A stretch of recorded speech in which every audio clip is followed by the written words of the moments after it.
শিখা শৰ্মাই অসমৰ ৰাইজৰ কাৰণে দুবাৰকৈ জেল খাইছে। প্ৰথমবাৰ জেল খাইছে 2021 চনৰ 6 এপ্ৰিলত 16 দিনৰ কাৰণে, দ্বিতীয়বাৰ জেল খাইছে 2023 চনৰ 16 জুনত এমাহ 5 দিনৰ কাৰণে। শিখা জেললৈ যোৱাক লৈ পেলাই আমি লৈ আছো ভুল ধাৰণা। আপোনালোকে গম পায়নে? শিখা শৰ্মা জেললৈ এনেই যোৱা নাই। তেওঁ আচলতে ৰাজহুৱা স্বাৰ্থৰ কাৰণেহে জেলত গৈছে। এবাৰো নহয়, তেওঁ 2-3বাৰকৈ গৈছে। আৰু সেই 2-3বাৰ যে গৈছে, তেওঁ কিন্তু মুখ্যমন্ত্ৰীক সুখেৰে এৰা নাই। আৰু এইবিলাক যে জেলত যোৱা কিবা যোৱা এইবিলাক যে কৰি আছে, তেওঁ আৰু আমাৰ মুখ্যমন্ত্ৰীৰ ভিতৰত চলি আছে এখন নাটক। আৰু সেইকাৰণে তেওঁ মুখ্যমন্ত্ৰীক এনেকুৱাকে ধুইছে, দেখিলে আপোনালোক হ'ব আচৰিত। শিখা শৰ্মাই অসমৰ ৰাইজৰ কাৰণে দুবাৰকৈ জেল খাইছে। প্ৰথমবাৰ জেল খাইছে 2021 চনৰ 6 এপ্ৰিলত 16 দিনৰ কাৰণে, দ্বিতীয়বাৰ জেল খাইছে 2023 চনৰ 16 জুনত এমাহ 5 দিনৰ কাৰণে। মুখ্যমন্ত্ৰী মুখ্যমন্ত্ৰী ক'ত আছে আপুনি? আপোনাক কৈছো হিমন্ত বিশ্ব শৰ্মা অসমৰ মুখ্যমন্ত্ৰী, আপুনি আপোনাক কৈছো শুনক, অকণমান ৰৈ কাম পাতি মই কি কৈছো শুনক। আমি কি দেখিছো এইবোৰ? আপুনিতো কৈছিল যে মুছলমানৰ মাদ্ৰাছাত সন্ত্ৰাসবাদৰ প্ৰশিক্ষণ দিয়া হয়, মুছলমানৰ মাদ্ৰাছাত সৰু সৰু ল'ৰাবিলাকক সন্ত্ৰাসবাদী কৰিবৰ কাৰণে অস্ত্ৰ শস্ত্ৰৰ প্ৰশিক্ষণ দিয়া হয়, যুদ্ধৰ প্ৰশিক্ষণ দিয়া হয়। সেইবাবে আপুনি অসমত মাদ্ৰাছা থকাটো নিবিচাৰে। আপুনি এফালৰ পৰা বুলডোজাৰ লগাই মাদ্ৰাছাবিলাক ভাঙি গৈছিল মুখ্যমন্ত্ৰী। আপুনি পাহৰি যোৱা নাই, এতিয়া ইলেকশ্যনৰ সময়ত মুছলমানৰ ভোটৰ লোভত আপুনি মুছলমানক তেল মাৰিলেও আমি পাহৰি যোৱা নাই, আৰু আপুনিও পাহৰি যোৱা নাই যে আপুনি অসমত এফালৰ পৰা পুৰণা নহু মাদ্ৰাছা বুলডোজাৰ লগাই ভাঙি গৈছিল। এতিয়া ক'ত আছে মুখ্যমন্ত্ৰী? ক'ত আছে আপুনি? মঙলদৈৰ বিদ্যালয়ত RSSে যুৱকসকলক অস্ত্ৰ শস্ত্ৰৰ প্ৰশিক্ষণ দিয়া আমি দেখিলো। আজি আমি নিউজত মঙলদৈৰ RSSৰ সদস্যসকলে পকেটত ৰিভলভাৰ ভৰাই আৰ্মি মিলিটাৰীয়ে পিন্ধাৰ দৰে গছৰ পাতৰ দৰে আগবাগ লং পেণ্ট আৰু বগা টি চাৰ্ট পিন্ধি পুলিচৰ সন্মুখেদি ভাৰত মাতাৰ জয়গান গাই অস্ত্ৰ শস্ত্ৰ লৈ বন্দুক লৈ মঙলদৈ ৰাজপথত খোজ কাঢ়িছে। এয়া RSSৰ অঘোষিত ফ্লেগ মাৰ্চ বুলি আমাৰ অনুভৱ হৈছে। মুখ্যমন্ত্ৰী হিমন্ত বিশ্ব শৰ্মা, আপুনিতো সদায় কৈছিল মুছলমান সন্ত্ৰাসবাদীৰ ট্ৰেইনিং দিয়ে, মুছলমানে মাদ্ৰাছাত যুদ্ধৰ প্ৰশিক্ষণ দিয়ে। এয়া কি মুখ্যমন্ত্ৰী?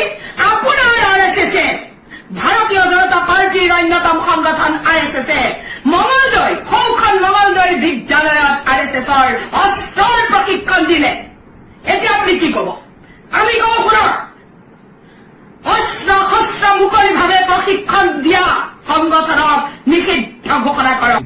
মুখ্যমন্ত্ৰী, আপুনি কৰবাত যদি আমি হাতত এটা বন্দুক লৈ যাওঁ, আপোনাৰ পুলিচে চেকিং কৰিব নে নকৰে? অসম পুলিচ আপোনাৰ, অসম পুলিচে আজি মঙলদৈৰ ইমানখিনি অস্ত্ৰ শস্ত্ৰ সহিত প্ৰচেছন কৰা লোকক এৰেষ্ট নকৰিলে কিয়? মুখ্যমন্ত্ৰী, মঙলদৈৰ বিদ্যালয়খনৰ প্ৰধান শিক্ষকে অস্ত্ৰ শস্ত্ৰৰ প্ৰশিক্ষণ দিয়াৰে কেম্প কৰিবলৈ RSSক অনুমতি কিয় দিলে? অতি শীঘ্ৰে মঙলদৈৰ সেই বিদ্যালয়খনৰ প্ৰধান শিক্ষকক গ্ৰেপ্তাৰ কৰক আৰু তেওঁক চাকৰিৰ পৰা বৰ্খাস্ত কৰক। মঙলদৈৰ SPয়ে এটা সংগঠনে